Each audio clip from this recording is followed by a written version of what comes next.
ยงจบจากสายที่เป็นพ่อหังง่อยเงาอ้างว่าอ้างย้อนนางเมียหอบต้นนี้บ่หูข่าวเรื่องเล่าเป็นตายให้ดีจะไปก็ได้ถึงปี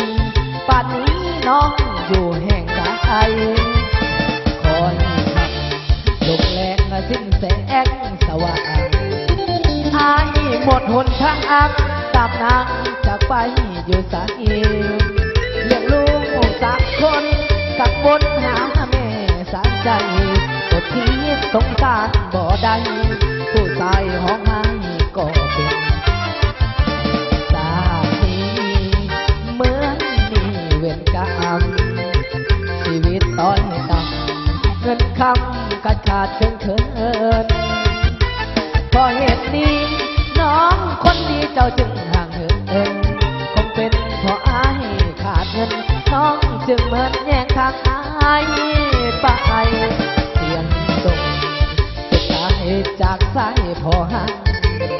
เหนือความผิดหวังข้างคาซ่อนอยู่ภายในบ่ฮู้เหตุผลเป็นต้นนี้ไปอย่างไรเลือกเกียดอายจนเกินไปน้องจึงทิมอายให้โลก3 คนอันกระถึงบอกถึงใจกับเขามาเด้อพี่น้องเด้ออันผู้ใดฟ้อนขอให้รับไปด้วยอันอยู่ทางนอกทางหน้ากับเขามาพี่น้องอันทางทีมงานรุ่นปีของเขากันยังว่างอยู่ได้อันพิเศษกับโลกทุกโต๊ะทุกตังกันแล้วกันขอบใจอีกทีนึงเจ้าของมาแล้วนะใจเจ้าของก็ติดส่งมารับด้วย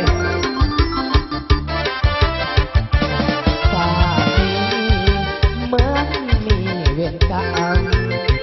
ชีวิตต้อยต่ำเงินคำมันขาดเขินพอเหตุนี้น้องคนดีเจ้าจึงห่างเหินคงเป็นเพราะอายขาดเงินน้องจึงเหมือนแยกทางอายไปเสียงจบ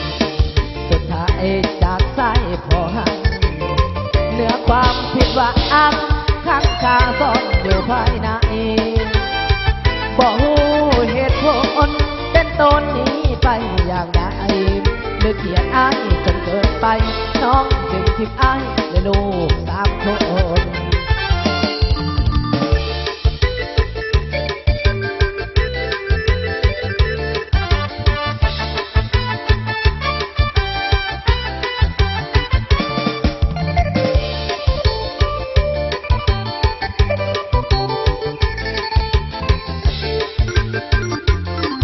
เอาสาวเบื้องส้นต่อเด้อจ้าเด้อผู้บ่าววังอีมาขอ